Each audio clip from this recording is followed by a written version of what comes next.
Hello guys, ഇന്ന് നമ്മൾ ചെയ്യാൻ പോകുന്നത് I'm not a robot എന്ന ഡ്രാമയിലെ 3rd എപ്പിസോഡാണ്. കഴിഞ്ഞ എപ്പിസോഡിൽ കാണിച്ചത് കിം AG3യോട് സംസാരിക്കുന്നതായിരുന്നു.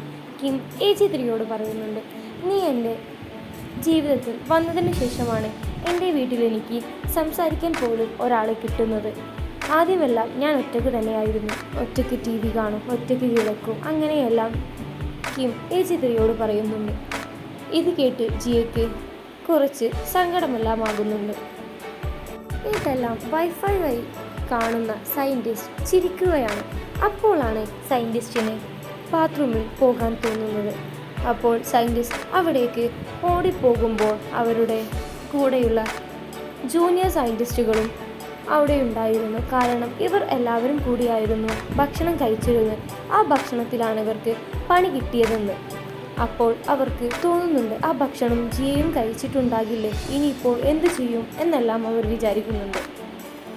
അപ്പോൾ തന്നെ ജിയയ്ക്കും പണി കിട്ടുന്നുണ്ട്. ജിയയ്ക്ക് എന്ത് ചെയ്യണമെന്ന് ഒട്ടും അറിയുന്നില്ല. അവൾക്ക് എന്തൊക്കെയോ തോന്നുന്നുണ്ട്. ഇപ്പോൾ അവിടെ നിന്ന് ബാത്റൂമിലേക്ക് പോകണമെന്ന് പറഞ്ഞാൽ കിമ്മിന് അത് ഡൗട്ട് അടിക്കില്ലേ, റോബോട്ട് ബാത്റൂമിൽ പോകില്ലല്ലോ. ഇപ്പോൾ അവൾ എന്ത് ചെയ്യുമെന്നറിയാതെ അവിടെ നിൽക്കുകയാണ്. കിം ആണെങ്കിൽ അവളെ അവിടെയുള്ള ഓരോ സ്ഥലവും അവൻ്റെ ഓരോ സാധനങ്ങളും കാണിച്ചു കൊടുക്കുകയാണ്. അപ്പോൾ ജിയയ്ക്ക് ഒട്ടും നിൽക്കാൻ പോലും പറ്റുന്നില്ല. എന്നിട്ടും ജിയ അവനെ ശ്രദ്ധിക്കുന്നത് പോലെ നിൽക്കുന്നുണ്ട്. അവൻ അവൾക്ക് ഓരോ കാര്യങ്ങളെല്ലാം പറഞ്ഞു കൊടുക്കുകയാണ്. അതിനിടയിലാണ് കിം ജിയയോട് പറയുന്നത്, എൻ്റെ അമ്മയും അച്ഛനും ചെറുപ്പത്തിലെ മരിച്ചുപോയതാണ്. ഞാൻ 6 വയസ്സാകുമ്പോൾ അവർ എന്നെ വിട്ടുപോയിട്ടുണ്ട്. അങ്ങനെ പറയുമ്പോഴാണ് അവൻ്റെ മുഖവും എല്ലാം ജിയ കാണുന്ന ഇടയിൽ അവൻ്റെ അമ്മയുടെ കഴുത്തിലുള്ള ആ ചെയിനും ജിയ കാണുന്നുണ്ട്. അത് കാണുമ്പോൾ ജിയയ്ക്ക് ഓർമ്മ വരുന്നുണ്ട്, ഈ ചെയിനിന് വേണ്ടിയല്ലേ അവൻ എന്നോട് അന്ന് വാശി പിടിച്ചത് എന്നെല്ലാം പറയുന്നുണ്ട്. അവിടെ എന്തോ ശബ്ദം കേൾക്കുന്നുണ്ട് എന്ന് ജിയ പറഞ്ഞപ്പോൾ കിം അവിടേക്ക് പോവുകയായിരുന്നു. അത് കണ്ട് ഉടൻ ജിയ അവൾക്ക് ടോയ്ലറ്റിൽ പോകാൻ വേണ്ടി അവിടെ നിന്ന് പോവുകയാണ്. കിം തിരിച്ചു വന്ന് നോക്കുമ്പോൾ AG3യെ അവിടെ കാണുന്നില്ല. ബാത്റൂമിൻ്റെ അവിടെ നിന്ന് ശബ്ദം കേൾക്കുന്ന കിം അവിടേക്ക് ഓടിപ്പോയി എന്താണെന്ന് നോക്കുന്നുണ്ട്. അപ്പോൾ AG3 അവിടെയെല്ലാം ക്ലീൻ ചെയ്യുകയാണ്. ഇത് കണ്ട് അവൻ നെട്ടുന്നുണ്ട്. കാരണം അവൻ പറഞ്ഞിട്ടില്ല ക്ലീൻ ഒന്നുമാക്കാൻ. എന്നിട്ടും അവൻ്റെ റോബോട്ട് വന്ന് അതെല്ലാം വൃത്തിയാക്കുന്ന സന്തോഷമുണ്ട് അവന്. കിം AG3യോട് ചോദിക്കുന്നുണ്ട്, ഞാൻ നിന്നോട് ക്ലീൻ ആക്കാൻ പറഞ്ഞിട്ടില്ലല്ലോ. അപ്പോൾ AG3 പറയുന്നുണ്ട്, ഇവിടെയെല്ലാം പൊടി പിടിച്ച് കിടക്കുകയായിരുന്നു, അതാണ് ഞാൻ ക്ലീൻ ആക്കിയതെന്ന് പറയുന്നുണ്ട്. ജിയ ബാത്റൂം കഴുകുന്നത് അവൻ്റെ ഒരു വില പിടിച്ച പെർഫ്യൂം ഉപയോഗിച്ചിട്ടായിരുന്നു. അപ്പോൾ അവന് പറയുന്നുണ്ട്, ഇതിൻ്റെ വില എന്താണെന്ന് നിനക്കറിയുമോ? പിന്നെ എന്തിനാ നീ ഇതെടുത്തത്? നിന്നെക്കാളും വിലയാണ് ഈ സാധനങ്ങൾക്കെല്ലാം. നീ ഇതെടുത്ത് ബാത്റൂം ക്ലീൻ ചെയ്യേണ്ട ഒരു ആവശ്യവുമില്ല എന്ന് പറഞ്ഞ് അവൻ ജിയയോട് ചൂടാവുകയാണ്. അതെല്ലാം കഴിഞ്ഞ് കിം നോക്കുമ്പോഴാണ് ജിയയുടെ മേലിലൂടെ വേർപ്പ് ഇറ്റുന്നത് കിം ശ്രദ്ധിക്കുന്നത്. അത് കണ്ട് കിം അവളടുത്തേക്ക് ഓടി വരുമ്പോഴാണ് അവൻ്റെ കയ്യിൽ നിന്ന് വീണ സോപ്പിൽ തെറിച്ച് അവൻ നിലത്തേക്ക് വീകുന്നത്. അത് കണ്ട് ജിയയ്ക്ക് എന്ത് ചെയ്യണമെന്ന് അറിയാതെ ജിയ നിൽക്കുകയാണ്. പെട്ടെന്ന് തന്നെ അവനെ പിടിക്കാൻ എന്ന രീതിക്ക് ജിയ വരുമ്പോൾ അവന് സന്തോഷമാവുകയാണ്. കാരണം അവനെ ഇങ്ങനെ സഹായിക്കാനൊന്നും ആരുമില്ലായിരുന്നു. അതുകൊണ്ട് അവന് ഒരുപാട് സന്തോഷമാവുകയാണ്. പക്ഷേ അവൻ്റെ സന്തോഷമെല്ലാം ദുഃഖമാക്കിക്കൊണ്ട് ജിയ പിടിച്ചത് അവനെയല്ലായിരുന്നു, അവൻ്റെ പെർഫ്യൂമായിരുന്നു. അത് കണ്ട് അവൾ ഒരുപാട് സന്തോഷിച്ചു. അവൾ പെർഫ്യൂം പിടിച്ചപ്പോഴത്തേക്കും അവിടെ കിം നിലത്ത് വീണിരുന്നു. ആ പെർഫ്യൂം പിടിച്ചതിൽ ബാലൻസ് കിട്ടാതെ ജിയയും കിമ്മിൻ്റെ മേലേക്ക് വീഴുകയാണ്. ജിയയ്ക്ക് റോബോട്ട് എന്ന രീതിയിൽ ഒരുപാട് പാർട്സ് എല്ലാം അവളുടെ ദേഹത്ത് വെച്ചിരുന്നു. അതുകൊണ്ട് വെയിറ്റ് കാരണം സഹിക്കാൻ പറ്റാതെ കിം അലറുകയാണ്. അവൾക്ക് എന്താണെന്ന് ഒട്ടും മനസ്സിലാകുന്നില്ല. പിന്നെയാണ് അവൾക്ക് തോന്നുന്നത് അത് ഒരുപാട് ഭാരമല്ലേ എന്ന്. കിമ്മിനാണെങ്കിൽ വേദന കൊണ്ട് സഹിക്കാനേ പറ്റുന്നില്ലായിരുന്നു. മേലാകെ വേദന എടുത്ത കിം മസാജിങ് മെഷീനിലേക്ക് കയറി മെഷീനിലിരിക്കുകയാണ്. എന്നിട്ട് ജിയോട് ദേഷ്യം പിടിക്കുന്നുമുണ്ട്. അത് കഴിഞ്ഞതിന് ശേഷം കിം ജിയോയോട് പറയുന്നുണ്ട്, നിന്റെ യജമാനൻ ഞാനാണ്. നീ എനിക്കെന്തോ പറ്റുന്നു എന്നാണ് നോക്കേണ്ടത്. ഇവിടുത്തെ സാധനങ്ങളെല്ലാം വിലപിടിപ്പുള്ളതാണ്, പക്ഷേ അതിനേക്കാൾ വിലപിടിച്ചത് ഞാനാണ് നിന്നെ ഓർഡർ ചെയ്തത്. അപ്പോൾ നീ എന്നെയാണ് രക്ഷിക്കേണ്ടത്. എന്ത് അപകടം പറ്റിയാലും നീ അവിടെ ഓടി വന്ന് നിന്റെ സുരക്ഷ പോലും നോക്കാതെ നീ എന്നെ രക്ഷിക്കണം എന്നെല്ലാം കിം ജിയക്ക് പറഞ്ഞു കൊടുക്കുന്നുണ്ട്. പിന്നെയാണെങ്കിൽ കിം ജിയയുടെ തലയെല്ലാം പിടിച്ച് തലോടി അവളോട് പറയുന്നു, നീ എന്തൊരു സുന്ദരിയാണ്, നീ റോബോട്ട് അല്ലായിരുന്നെങ്കിൽ ഞാൻ ചിന്തിച്ചു പോകുന്നുണ്ട് എന്നെല്ലാം കിം പറയുന്നുണ്ട്. എനിക്കിവിടെ ഒറ്റപ്പെടലിൽ നീ കാരണമാണ് അതെല്ലാം മാറിയത് എന്നെല്ലാം പറയുമ്പോൾ ജിയ ആലോചിക്കുന്നത് ഇവൻ ഇത്രയ്ക്ക് പാവമാണോ എന്നെല്ലാമാണ്. എന്നിട്ട് കിം ആണെങ്കിൽ കിച്ചണിൽ നിന്ന് ഫുഡെല്ലാം പ്രിപ്പയർ ചെയ്യുന്നുണ്ട്. അത് കണ്ട സയൻറ്റിസ്റ്റിനെല്ലാം നാവിൽ വെള്ളമോറുന്നുണ്ട്. അത്രയ്ക്ക് നല്ല ഫുഡായിരുന്നു. അവർ പരസ്പരം സംസാരിക്കുന്നുണ്ട്. ജിയക്ക് ആ ഫുഡ് കണ്ട് ഒരു പ്രശ്നവും ഇല്ലായിരുന്നാൽ മതി എന്നെല്ലാം അവർ പറയുന്നുണ്ട്. ജിയക്കാണെങ്കിൽ അത് കണ്ട് വിശന്നിട്ട് അത് കഴിക്കാൻ വളരെയധികം തോന്നുന്നുണ്ട്. അത്രയ്ക്ക് മനോഹരമായിട്ടാണ് കിം ഭക്ഷണങ്ങളെല്ലാം പ്രിപ്പയർ ചെയ്യുന്നത്. ഭക്ഷണങ്ങളെല്ലാം ഉണ്ടാക്കി കഴിഞ്ഞതിന് ശേഷം കിം അവിടെ ഇരുന്ന് കഴിക്കാൻ പോകുമ്പോൾ ജിയയോട് പറയുന്നുണ്ട്, നീ പോയി അവിടെയെല്ലാം ക്ലീൻ ആക്ക്. അത് കേട്ട് ദേഷ്യം പിടിച്ച് ജിയ അവിടെയെല്ലാം ക്ലീൻ ആക്കുമ്പോഴാണ് കഷ്ടപ്പെട്ടുണ്ടാക്കി വെച്ച അവൻ്റെ ചീട്ടുകൊട്ടാരം മുഴുവനായി തകർന്നു വീണുകൊണ്ടിരിക്കുന്നത്. അത് കണ്ടയുടൻ കിമ്മിൻ്റെ മുഖമെല്ലാം മാറി ദേഷ്യമാകുന്നുണ്ട്. അവൻ കിടന്ന് അലറുന്നത് കണ്ട് ജിയക്ക് ഒരുപാട് പേടി തോന്നുന്നുണ്ട്. ഇനി എന്താണ് ചെയ്യുക ഒന്നും ജിയക്ക് മനസ്സിലാകുന്നില്ല.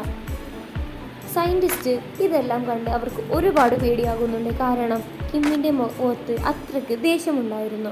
അവർ വിചാരിക്കുന്നുണ്ട്, ഇനി അവൻ വല്ലതും ഇനി വേണ്ട എന്ന് പറയൂ റോബോട്ടിനെ എന്നെല്ലാം പറഞ്ഞ് അവർ അവിടെ നിന്ന് വിഷമിക്കുന്നുണ്ട്.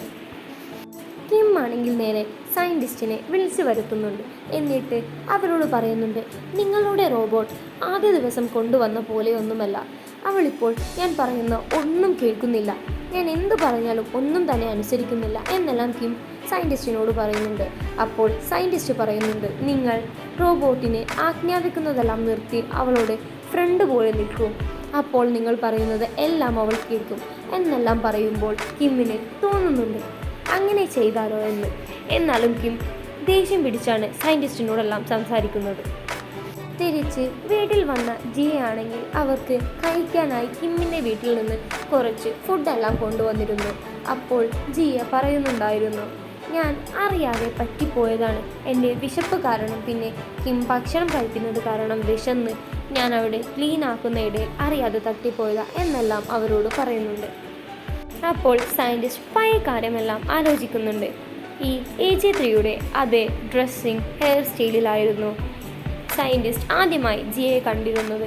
ഇതെല്ലാമാണ് ജിയ ഭക്ഷണം കഴിക്കുമ്പോൾ സയൻറ്റിസ്റ്റ് ആലോചിക്കുന്നത്.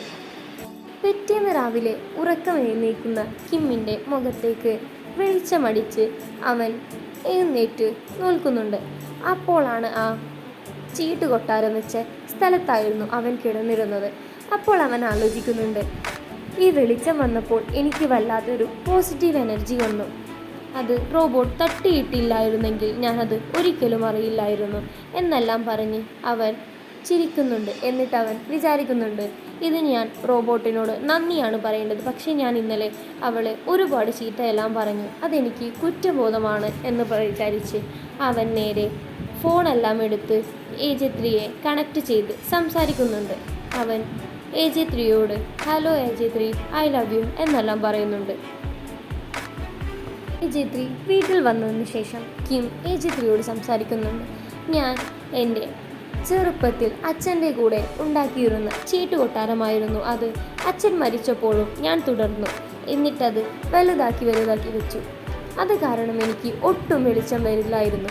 അതൊന്നും ഞാൻ ഒരിക്കലും അറിഞ്ഞില്ല, പക്ഷെ നീ അത് തകർത്തപ്പോഴാണ് എനിക്കിന്ന് മനസ്സിലായത് എന്നെല്ലാം പറഞ്ഞ് അവളോട് നന്ദി ചോദിക്കുന്നുണ്ട്. എന്നിട്ട് കിം AJ3യുടെ തലക്കിട്ടൊരു കൊട്ടെല്ലാം കൊടുക്കുന്നുണ്ട്. ഇതെല്ലാം കാണുമ്പോഴും ജിയക്ക് അവനോട് സ്നേഹം കൂടി വരികയായിരുന്നു.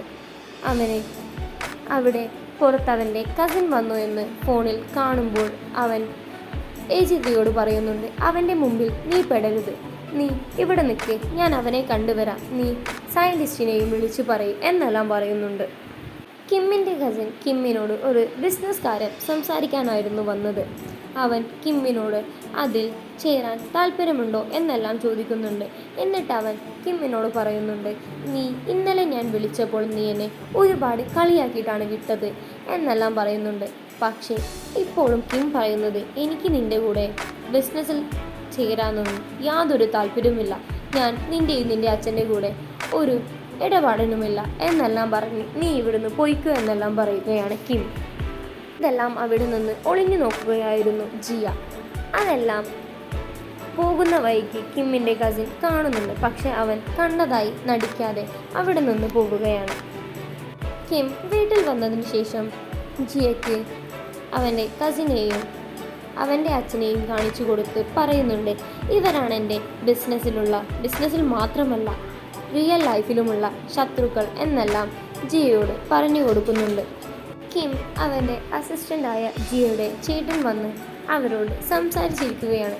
അപ്പോൾ ഓരോ കാര്യം സംസാരിച്ച് കഴിഞ്ഞതിന് ശേഷം അവനോട് റോബോട്ടിൻ്റെ എല്ലാം കാര്യം കിം പറയുന്നുണ്ട്. എന്നിട്ട് റോബോട്ടിനെ വിളിച്ച് പറയുന്നുണ്ട് 2 കപ്പ് കോഫി കൊണ്ടുവരാനെന്നെല്ലാം. വന്നത് അവളുടെ ചേട്ടനാണ്. ഒന്നും അറിയാത്ത ജിയ കോഫി ആയിട്ട് വരുമ്പോഴാണ് ചേട്ടനെ കണ്ട് അവൾ നെട്ടുന്നത്. എന്നിട്ടിപ്പോൾ എന്ത് ചെയ്യുമറിയാതെ എന്ന് നോക്കി നിൽക്കുകയാണ്. അപ്പോഴാണ് കിം കോഫി കൊണ്ടുവരൂ എന്ന് പറയുന്നത്. അത് കേട്ട് കോഫി കൊണ്ടുവരാതെ ഒരു നിവൃത്തിയുമില്ല ജിയയ്ക്ക്. ചേട്ടൻ്റെ മുമ്പിലേക്ക് പോവാൻ പേടിച്ച ജിയയെ കണ്ട് ചേട്ടനാണ് പേടിക്കുന്നത്. ചേട്ടൻ അവിടെ നെട്ടുകയാണ്. കാരണം എന്താണെന്ന് വെച്ചാൽ ജിയ മുമ്പിലേക്ക് മുഴുവൻ മുടിയിട്ട് ഒരു പ്രേതത്തിനെ പോലെയായിരുന്നു നിൽക്കുന്നത്. ഇതെല്ലാം കണ്ട് കിമ്മും പേടിച്ചു പോകുന്നുണ്ട്. എന്നിട്ട് കിം പറയുന്നുണ്ട്, ചിലപ്പോൾ അവൾക്ക് വേറെ ആരുടെയും മുമ്പിൽ വരാൻ താല്പര്യമില്ലായിരിക്കും, അതുകൊണ്ടായിരിക്കും അങ്ങനെ എന്നെല്ലാം പറയുന്നുണ്ട്. ജിയയോട് കിം പറയുന്നുണ്ട്, AJ3 നീ ഡ്രസ്സ് ചേഞ്ച് ചെയ്യ്, എനിക്കൊന്ന് ഓഫീസിലേക്ക് പോകണം. അപ്പോൾ ജിയ പറയുന്നുണ്ട്, മാസ്റ്റർ ഇവിടെ നിൽക്കുമ്പോൾ ഞാൻ എങ്ങനെയാണ് ഡ്രസ്സ് ചേഞ്ച് ചെയ്യുന്നത് എന്നെല്ലാം ചോദിക്കുമ്പോൾ കിം അവളെ നേരെ നോക്കി ഒരു കള്ളച്ചിരിയെല്ലാം ചിരിച്ച് പറയുന്നുണ്ട്, ഇതിനു മുമ്പേയും ഞാനെല്ലാം കണ്ടതല്ലേ, പിന്നെ എന്താണെന്ന്. എന്നിട്ട് കിം AJ3 നീ ഡ്രസ്സ് ചേഞ്ച് ചെയ്യ് എന്ന് പറഞ്ഞ് അവിടെ നിന്ന് പോവുകയാണ്. കാറിലിരുന്ന് കിമ്മിൻ്റെ ഫാമിലിയെ പറ്റി AJ3 ചോദിച്ചത് കേട്ട് അവരെ പറ്റി പറഞ്ഞു കൊടുത്ത് കിം ഒരുപാട് വിഷമിക്കുന്നുണ്ട്. ഇതെല്ലാം കണ്ട് AJ3 അവന് ഒരുപാട് തമാശകളെല്ലാം പറഞ്ഞ് അവനെ ചിരിപ്പിക്കുന്നുണ്ട്. അവൻ അതിലെല്ലാം വളരെ ഹാപ്പിയായിരുന്നു. ഇവിടെ AJ3യെ കണ്ടതുകൊണ്ട് അതിനെപ്പറ്റി കിമ്മിൻ്റെ കസിൻ യൂചോൾ അന്വേഷിച്ച് കുറേ വീഡിയോസ് എല്ലാം കണ്ടുപിടിക്കുന്നുണ്ട്. എന്നിട്ട് അവൻ അതിനെപ്പറ്റി ആരോടോ സംസാരിക്കുന്നുമുണ്ട്. രാത്രി ഉറക്കെല്ലാം കിട്ടാതെയാകുമ്പോൾ കിം ഏതോ ഗിഫ്റ്റ് എല്ലാം എടുത്ത് അതിൽ കുറേ ഫോട്ടോസ് എല്ലാം നോക്കി സന്തോഷിക്കുന്നുണ്ട്. അത് എന്താണെന്ന് ഇവിടെ കാണിക്കുന്നില്ല. പിറ്റേന്ന് രാവിലെ കിമ്മിനെ കാണാൻ ഒരാൾ വന്നിരുന്നു. അപ്പോൾ കിം അവിടേക്ക് പോകുമ്പോഴാണ് ജിയ ചോദിക്കുന്നത്, ഞാനും വരട്ടെ മാസ്റ്റർ എന്ന്. അത് കേട്ട് കിം അവിടേക്ക് ഓടിപ്പോകുന്നുണ്ട്. എന്നിട്ട് കിം പോകുമ്പോൾ പറയുന്നുണ്ട്, നീ വരേണ്ട ആവശ്യമില്ല, ഇതെൻ്റെ ഫസ്റ്റ് ലവാണ്, ഞാൻ അവളെ കണ്ടിട്ട് കുറേയായി, ഞാൻ അവളെ ഒന്ന് കാണട്ടെ എന്നെല്ലാം പറഞ്ഞ് അവൻ അവിടെ നിന്ന് പോവുകയാണ്. അത് കേട്ട് ജിയയ്ക്ക് എന്തോ ഒരു സങ്കടം ഉള്ളിലുണ്ടാകുന്നുണ്ട്. അവൾ അവൻ്റെ അടുത്തേക്ക് വന്നിട്ട് അവനെ നേരെ പോയി കഴുത്തിലെല്ലാം പിടിച്ച് അവനോട് പറയുന്നുണ്ട്, എൻ്റെ അച്ഛൻ നമ്മുടെ കല്യാണത്തിന് സമ്മതിച്ചു എന്നെല്ലാം പറയുന്നുണ്ട്. പക്ഷേ അവൾ തൊട്ടത് കാരണം അവന് അലർജിറ്റിക് ആവുന്നുണ്ട്. അത് അവൾക്കറിയില്ലാത്തത് കാരണം അവൻ ഒന്നും പറയുന്നില്ല. അവൻ്റെ മേലാകെ അലർജിയെല്ലാം പടർന്നു പിടിക്കുന്നുണ്ട്. പക്ഷേ ഇതൊന്നും അവളോട് ഒട്ടും പറയുന്നില്ല. അവൻ ഞാനിപ്പോൾ തന്നെ വരാം, നീ ഇവിടെ നിൽക്ക് എന്നെല്ലാം അവളോട് പറയുമ്പോൾ അവൾ ചോദിക്കുന്നുണ്ട്, നീ എന്താണ് ഇത്ര കാലത്തിന് ശേഷം എന്നെ കണ്ടിട്ടും ഇങ്ങനെയെല്ലാം ചെയ്യുന്നത് എന്ന് ചോദിക്കുമ്പോഴൊന്നും കിം ഒന്നും മിണ്ടാതെ നിൽക്കുകയാണ്. അതെല്ലാം കണ്ട് അവൾക്ക് ഒരുപാട് ദേഷ്യം തോന്നുന്നുണ്ട്.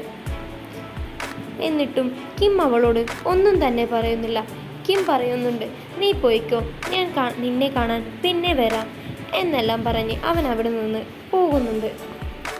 ജിയ നോക്കുമ്പോൾ അവൻ അവിടേക്ക് ഓടി വരികയാണ്, ആരോടും ഒന്നും തന്നെ പറയാതെ.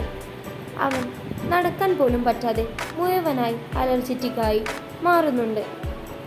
കിം ഉടനെ തന്നെ റൂമിലേക്ക് കയറിയതിനു ശേഷവും അവൻക്ക് സിറിഞ്ച് എടുക്കാൻ പറ്റാതെ അവനിടയ്ക്ക് എടുക്കുമ്പോഴാണ് ജിയക്ക് ഓർമ്മ വരുന്നത്. ജിയോട് ഇങ്ങനെ എന്തെങ്കിലും അവന് പറ്റിയാൽ അവിടെയുള്ള സിറിഞ്ച് എടുത്ത് കുത്തണമെന്നെല്ലാം പറഞ്ഞു കൊടുത്തിരുന്നു. ഇതെല്ലാം കാണിച്ചുകൊണ്ടാണ് I'm not a robot എന്ന ഡ്രാമയിലെ 3rd എപ്പിസോഡ് ഇവിടെ കഴിയുന്നത്.